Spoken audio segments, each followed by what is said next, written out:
পারমাণবিক হামলার সম্ভাব্য বিপদ মোকাবিলায় ভ্রাম্যমাণ বোমা আশ্রয়কেন্দ্র নির্মাণ শুরু করেছে রাশিয়া। এসব আশ্রয়কেন্দ্র পারমাণবিক বোমার শকওয়েভ, তেজস্ক্রিয়া এবং অন্যান্য প্রাকৃতিক ও মানবসৃষ্ট দুর্যোগ থেকে সুরক্ষা দিতে সক্ষম। আন্তর্জাতিক সংবাদ মাধ্যম রয়টার্সের প্রতিবেদনে এই তথ্য উঠে এসেছে। রাশিয়ায় জরুরি বিষয়ক মন্ত্রণালয়ের গবেষণা ইনস্টিটিউট জানিয়েছে, নতুন এই আশ্রয়কেন্দ্রের নাম দেওয়া হয়েছে KUBM।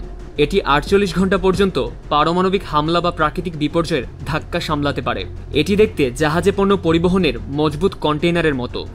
দুটি মডিউল বিশিষ্ট এই আশ্রয়কেন্দ্রের একটি অংশে একসঙ্গে 54 জন থাকতে পারবেন। অন্য মডিউলটি প্রযুক্তিগত ব্লক হিসেবে ব্যবহৃত হবে।